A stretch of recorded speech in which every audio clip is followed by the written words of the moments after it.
sound here. Nah, I think we're almost good there. We'll get going here. All right. Well, let's get the party started here, everybody. Welcome to the World Staffing Summit, brought to you by Candidately. I am your host, Adam Posner. I am the founder of NHP Talent Group, a New York City-based consultancy focused on all things recruiting for Web 2 across marketing, media, and advertising. I'm also the founder of Probably Nothing Talent, a Web 3 talent consultancy, and the host of the podcast, Top Global Career Podcast, where I unpack my guest's career journey to help you harness your own inner tenacity and drive your life and career forward.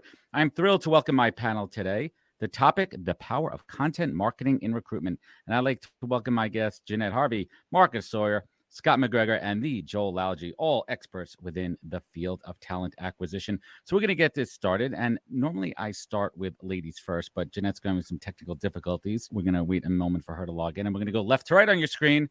Mr. Marcus Sawyerr, welcome.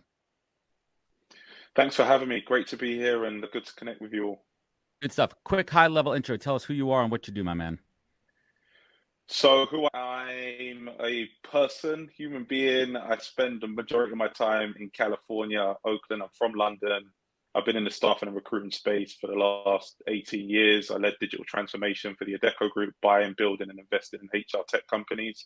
And I run an organization now called EQ Community, which is focused on building community for recruiting companies and large employers to help them engage with their candidates and also get new clients.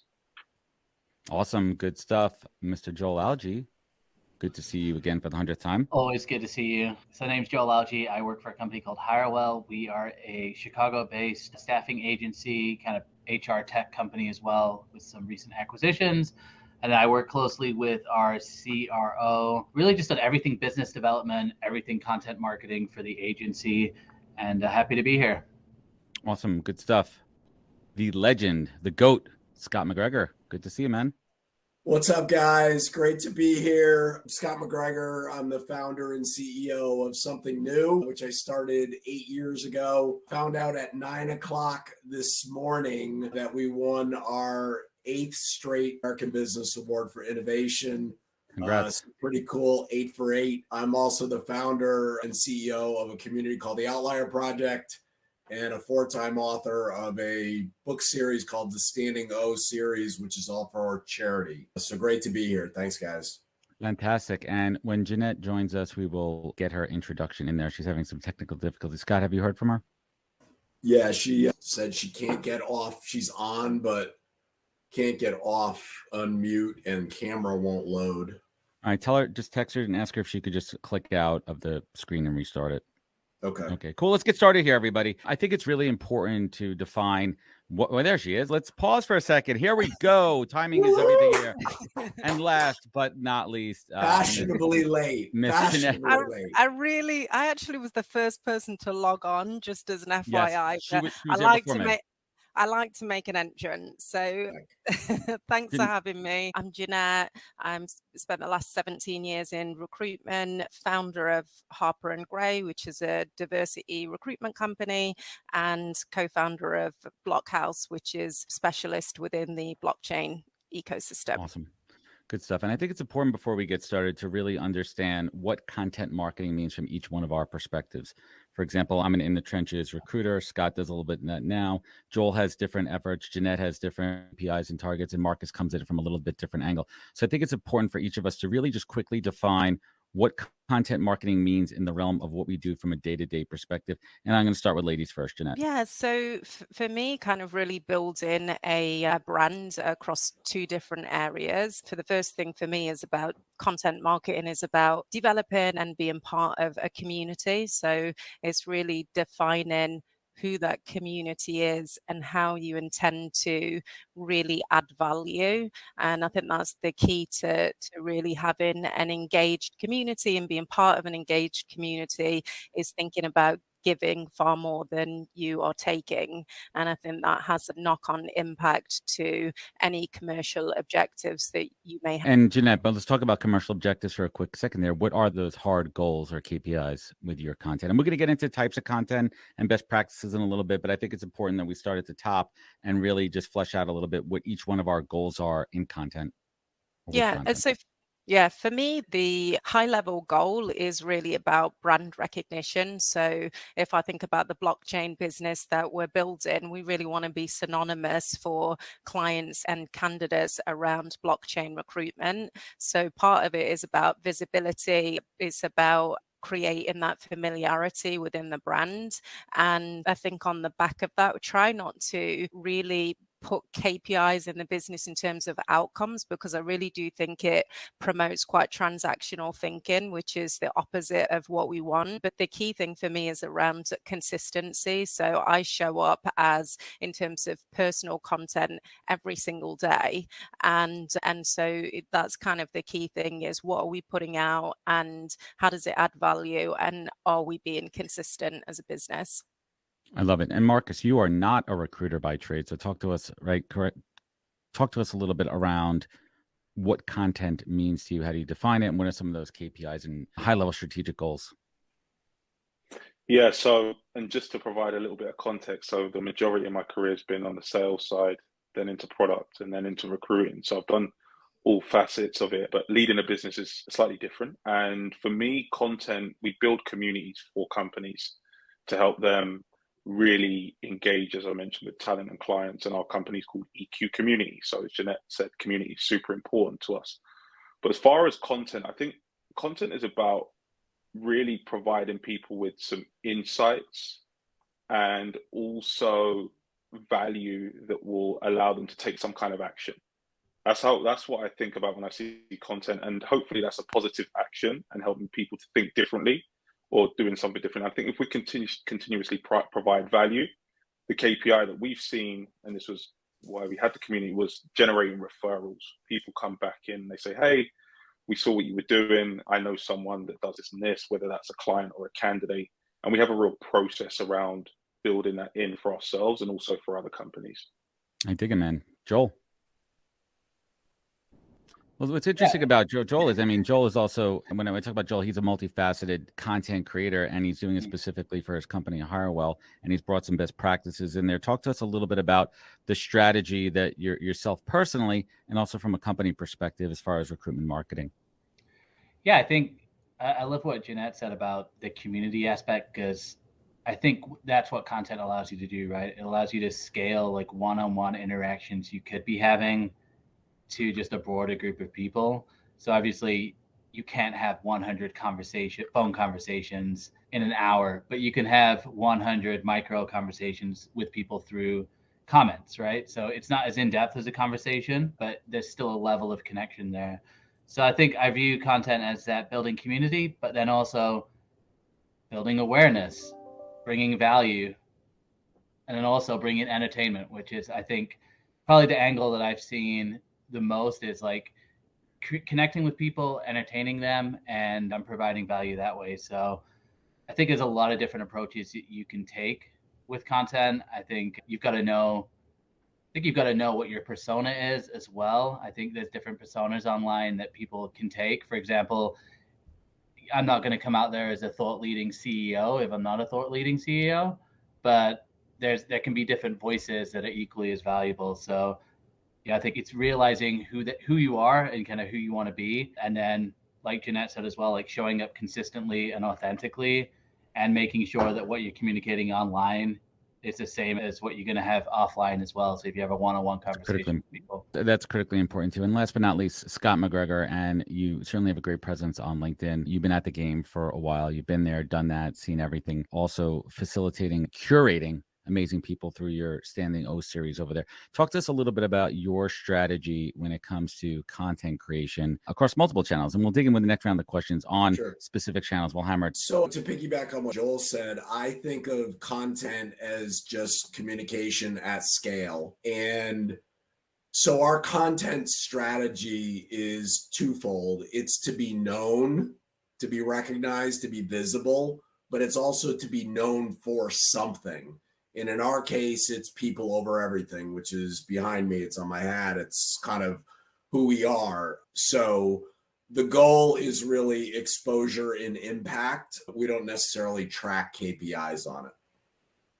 Right. KPIs are relationships. In my world, it's relationships and conversations leading to new business, leading to candidate introductions. So let's talk about content here. I mean, the low-hanging fruit is LinkedIn, right? Everyone thinks recruiters are going to be on LinkedIn, and each one of us has a presence on LinkedIn. Every one of us has a different strategy. For example, I have the podcast, and I created the podcast to showcase amazing people in my network who happen to be thought leaders in various industries across HR, talent acquisition, entrepreneurship, and I get to showcase their journey. So my approach is I shine a light on others, and that light reflects back on me, and it allows me to share my point of view and thought leadership. So that's one of the approaches I take. I also like to infuse some hot takes here and there, infuse some sarcasm and humor. If anyone follows any of my content, they get that there. So we'll talk about LinkedIn for a moment and talk about different approaches. And I have to start with Joel with LinkedIn, who has built an incredible audience.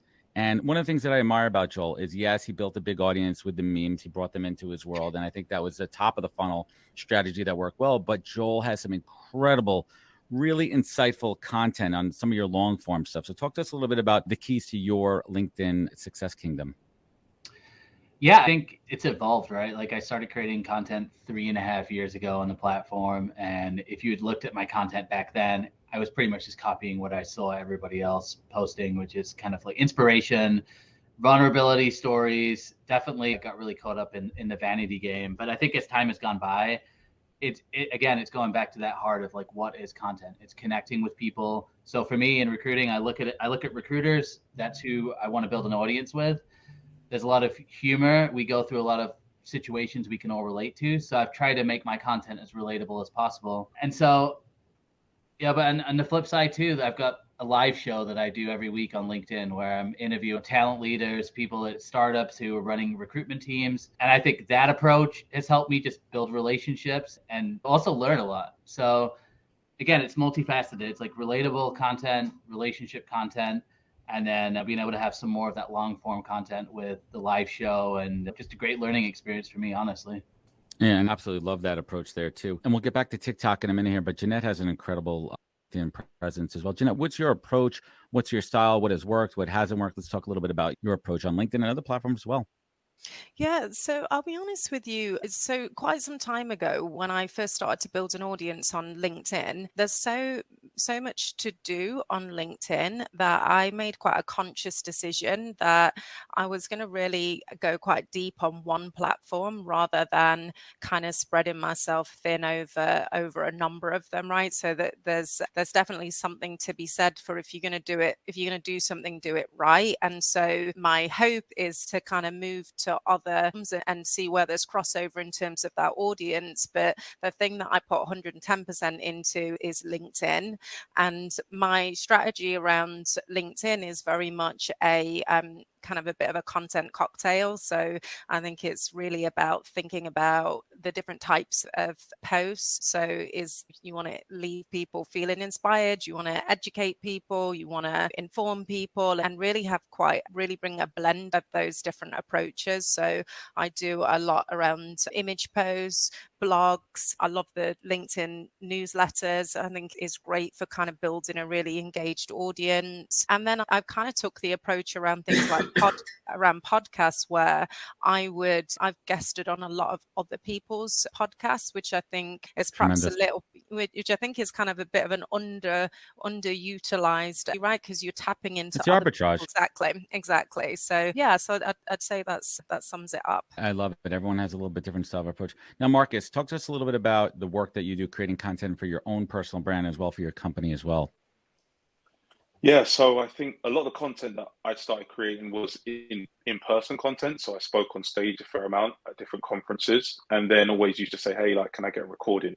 Of course. And so once I got the recording, then I was able to then use that, start to chop that up, and then redistribute it. So that was like one part of, and then around our community itself, where EQ community was focused on diversity recruiting initially, we would look at the passions and the interests for those individuals.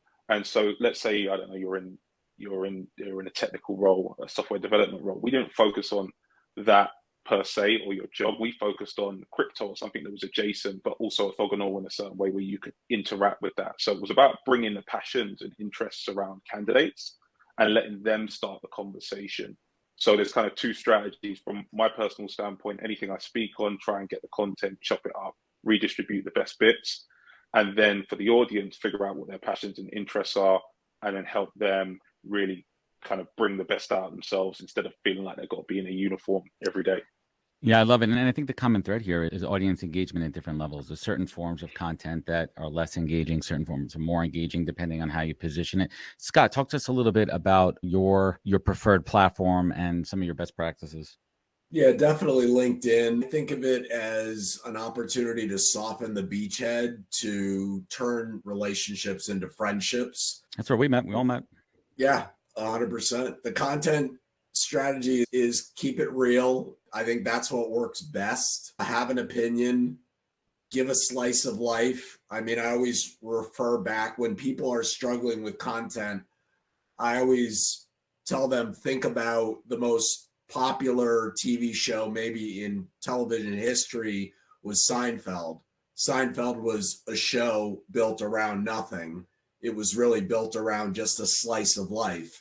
And that's really what drew a huge audience in. And I think that's what brings a big audience in as well, using a platform like LinkedIn. So it's just showing them the sausage making, showing them those real true slices of life.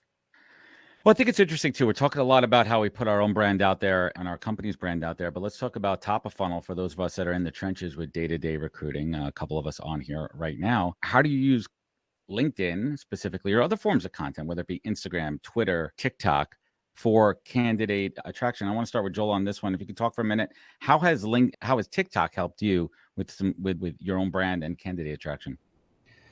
Look, TikTok is without a doubt. I mean, I go viral on LinkedIn a lot too, but TikTok, like its algorithm, is extremely powerful. So I think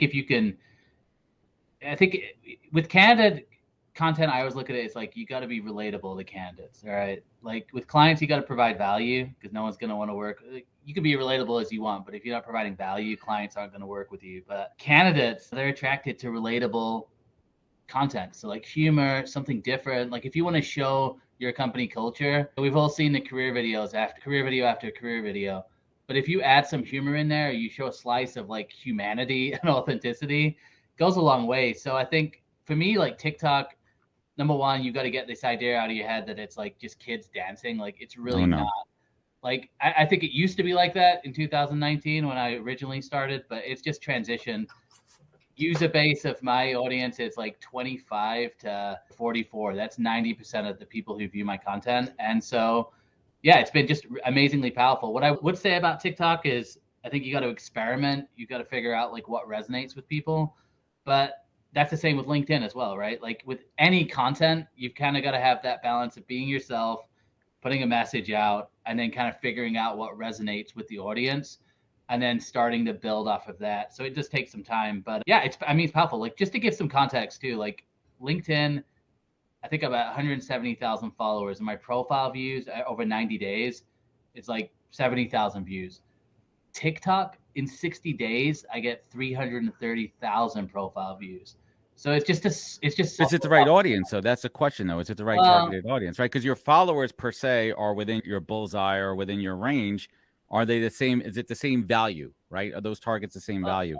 I mean, it's like in recruitment, if you put up a job ad, it's every single person that applies to the job and like a top applicant. Like, no, that's a different. But the top applicants can be within that. So do I have like the exact analytics of who's checking out TikTok? No, but I can say that like it directly has impact LinkedIn because I got a link tree. So I can see who's coming from TikTok by just requests. And it's a mixed bag.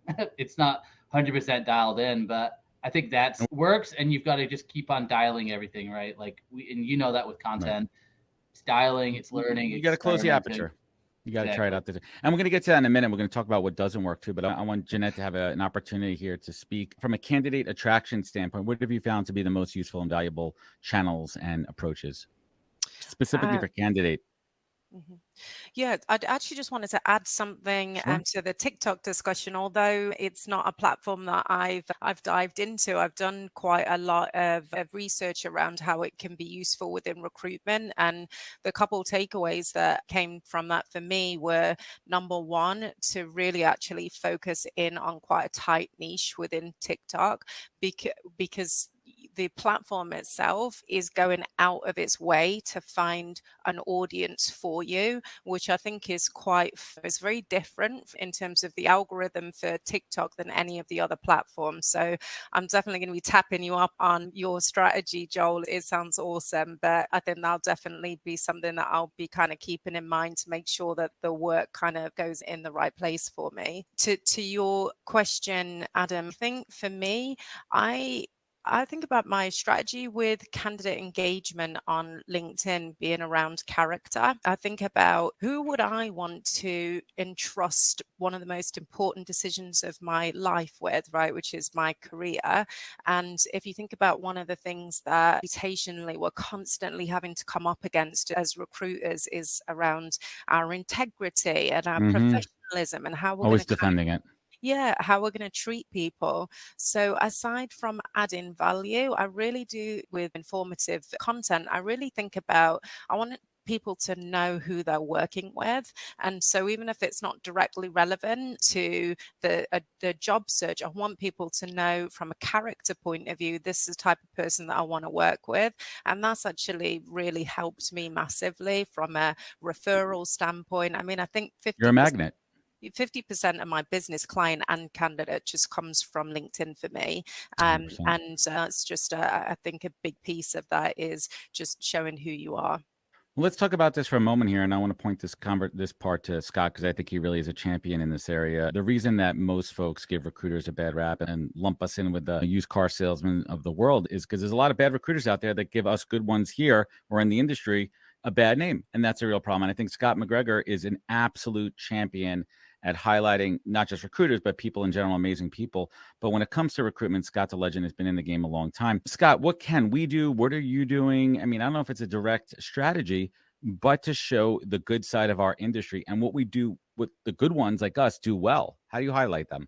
Yeah, I mean, I started my company because I thought recruiting was pretty broken. I was a CRO and dealing with recruiters was not one of my favorite things to do. So I'm painting with a super broad brush, obviously this group and so many other wonderful people out there, but it is a industry with a super low barrier to entry that can create a lot of, bad practices. I just really try to build credibility and trust.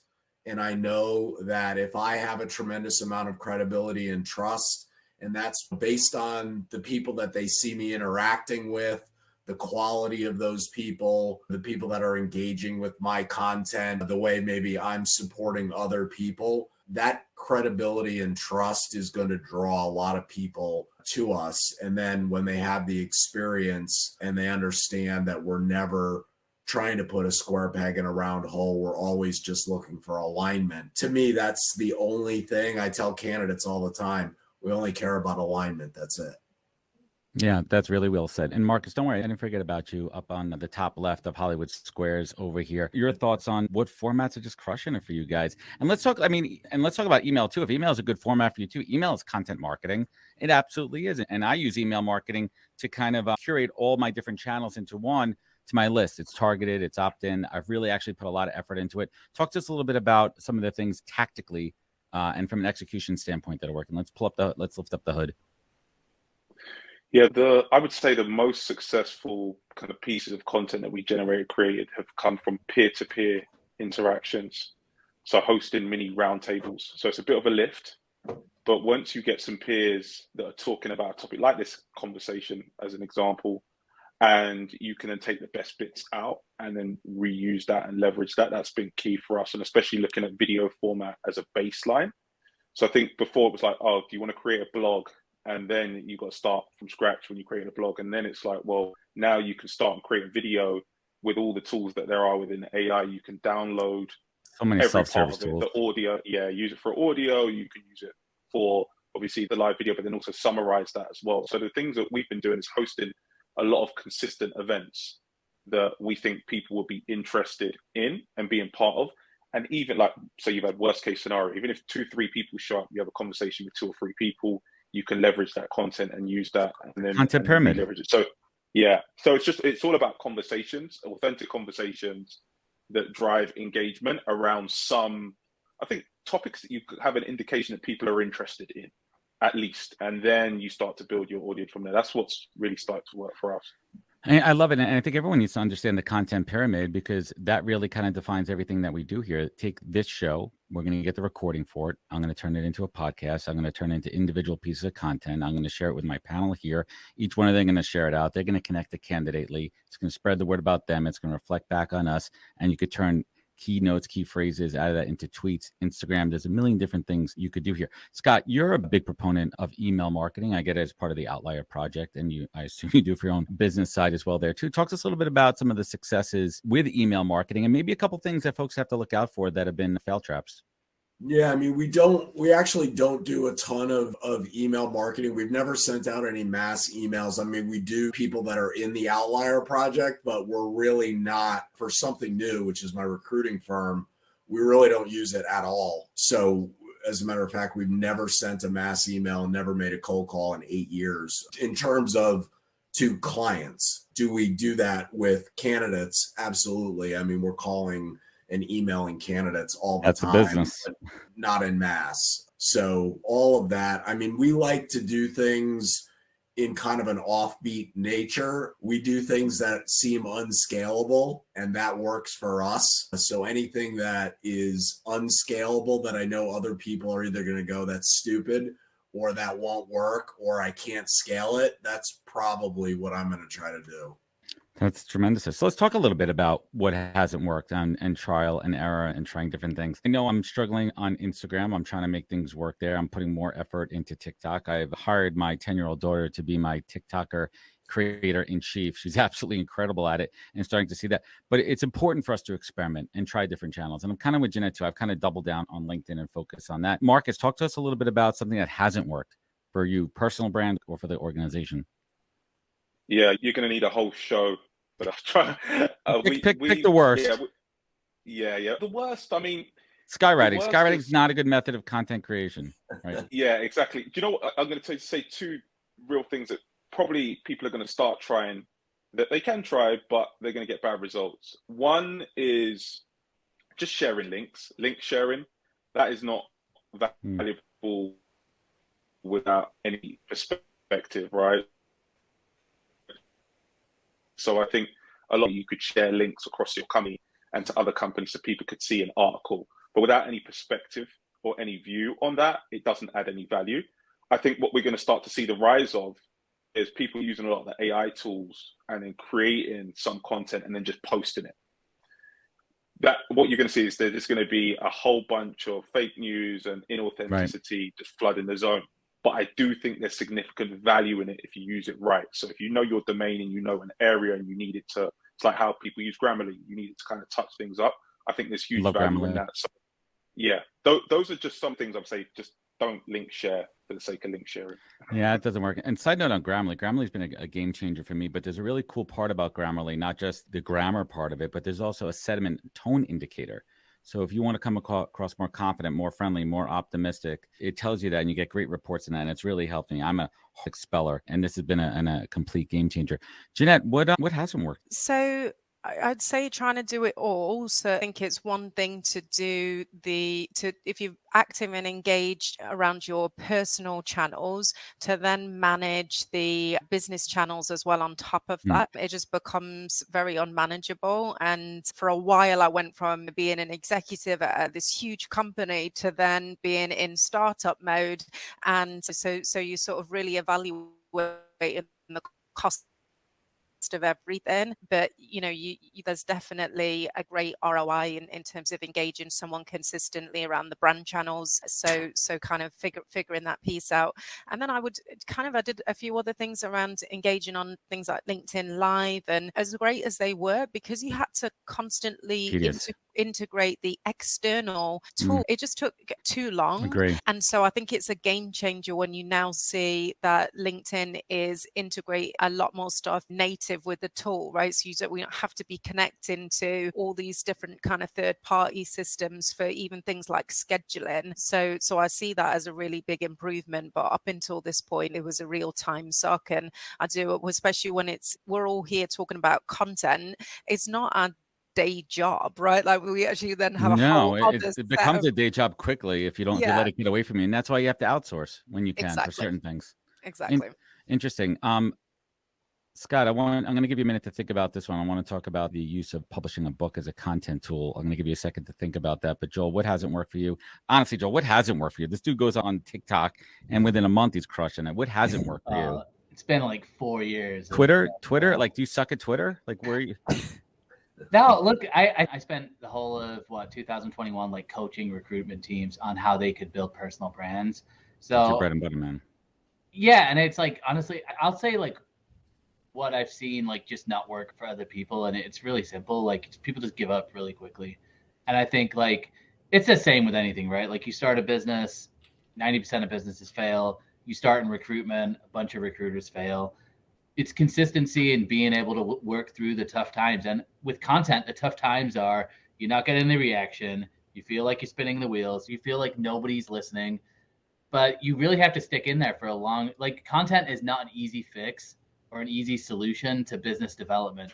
It's the easy fix is picking up the phone and calling somebody. Yeah. Like cold calling is a quicker fix than creating content. So I just think like having that long-term view, that's the biggest mistake people make. It's not about one post. You literally just have to commit to this is a part of my business development. This is a part of my career development. Building a brand is just something we're going to do. And to be honest with you, social media is not going away. If you're still convincing yourself that you need to be doing content or a personal brand matters, at this point, I think you're pretty far behind. So you just got to commit to it, show up every day, right? I mean, simple as that. I dig it. Let's talk about the long form. Let's talk about that hard copy book behind you, Scott MacGregor. How does that fit into the puzzle of the entire content strategy for your brand and your company? Yeah, so it originally wasn't a part of a content strategy. It was a part of a need to give back. So I wanted to give back, but I was bootstrapping my company. So I thought, how am I going to do that? I can't write checks. What are my assets? My assets were this crazy eclectic network of amazing human beings that I've befriended over decades. And I thought, why don't I ask them to write a chapter of gratitude for a life lesson learned? I'll put it in a book and I'll give all the money to charity. So I've done that 4 times. The 5th book will be out this year. And everybody on this call has been in one of those books except for Marcus. So my man, Marcus, this is your invite to be in Standing O Honor that'll come out this year. It has turned out to be a great way to build, I think, credibility, certainly, because people have seen the 200 contributing authors. So they've seen you, Adam, and Joel and Ginnette, and they're like, wow, the people that are in these books just lends credibility to who you are. And certainly the fact that it is a give back because 100% of the proceeds go to charity. I think that shines another light on our organization that's maybe a little bit different. So it's been, while very labor intensive and probably expensive, it's been a phenomenal tool for us on a number of different levels. That's tremendous here. So let's bring it home here with the last question. I want to give everyone an opportunity. Well, second to last question here. Marcus, you have an eye on the future, the eye on the horizon. I mean, what are a couple of those trends, maybe technologies, tools, platforms that folks should try or keep an eye on? Yeah, so just to start with trends, I think high level AI, as far as leveraging content, is here, it's happening, and there's a lot of opportunity. How you use that is going to be key. So the prompts, you're going to see roles that are going to come up, like people creating prompts as a job. Right. And also, chief prompt. C3PO. Yeah, exactly. So I think that's key. So understanding how to leverage that. And then for me, I'm super biased on community. I think that people are going to want more content. At the start of the year, I decided to go on a diet, and the diet I went on was an information diet. And so I want to make sure that I'm part of people's meals, supplement the audience that we're targeting to make sure that we're part of their veg, their meat, and what they're choosing. So I think thinking about what value you're providing to that audience is going to be key. Those are the 2 areas. Joel. I mean, I think short form video content, right? And I think also kind of like influencer marketing within recruitment. I think that's something that people are going to get a lot more interest in, like big brands working with notable people in order to get their name out there. Hope so. Yeah.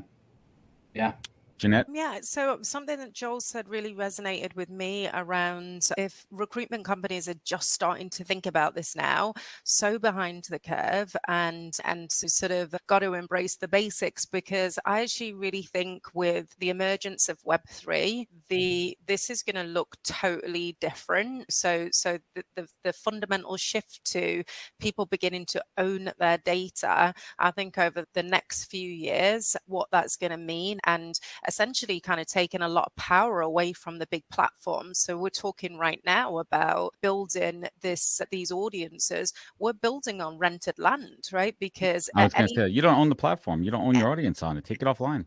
Completely. You take a step out of line and you're banned, shadow banned, and suddenly you've lost that whole stream. So I personally think it's super exciting for everyone who's engaged in content to start to think about the dynamics and what that's going to mean for all of us who are super engaged in building community, because pretty soon we'll have a lot more control over how that evolves. Fantastic. And Scott, what are you seeing out there? I mean, everybody's talking about Chat GPT and how that is going to change the world. I think it's fascinating. And while I am a believer in AI in that capacity, I think authenticity is still going to win at the end of the day. So, I'm not a big futurist. I kind of just stay in my lane right now, what seems to be working, and I don't think too much into the future, although I believe that to a lot smarter people than myself. I love it. Well, I want to thank everyone on the panel for joining us. We're going to go around the horn and tell everyone where they could find you, where they could connect with you, and where they could learn more. And we will start with ladies first. Ginnette, thank you so much for joining us. Appreciate your insights and getting to know you a little bit better. Where can folks find you? Yeah, thank you. Thanks for having me. I've really enjoyed it. Find me on LinkedIn. You can find me on lots of other channels, but if you want to actually find me, I'm on LinkedIn. Awesome. Thank you. Marcus Sawyerr. You can find me on EQ app. And if you want to build your own community and take some of those follows from LinkedIn, I'm here to help. Mr. Joel Lalgee. I would say LinkedIn, Twitter, and TikTok. But if you just Google me, I'm the only Joel Lalgee there is. So you could also see my old MySpace. Go check out my MySpace. The little fun note. A couple of years ago, I connected with Aussie Adam Posner, and we actually formed a friendship. I've had him on my show. He does loyalty marketing. We chat at least once a quarter, and we actually formed a friendship off of LinkedIn, having the same name. It's fascinating. Scott MacGregor, bring us home. Where can folks find you and connect and learn more? Oh, Joel ruined it for me. I was going to say MySpace, Clubhouse. I was going to bring up all this stuff. Now, LinkedIn is the place to find. Don't go to his OnlyFans. Do not check out Scott's OnlyFans. Yes. Hard for a long time. Trust me. There's no recruiter marketing on OnlyFans, everybody. I was going to get to it, but I crossed it off my list. I'm not going to go there. Wow. Well, awesome. I want to thank everyone. I thank Candidately for hosting us. My name is Adam Posner. You can find me on LinkedIn, Adam J. Posner, because if not, you go to Aussie Adam, and you can find out the podcast at thepodcast.com. I want to thank everyone who's joined us online, everyone who's going to watch us on the replays, and I hope you learned a thing or two. Take care, everybody. Thank you so much. Have a great day. Cheers, everyone. Bye, guys. Thanks, guys.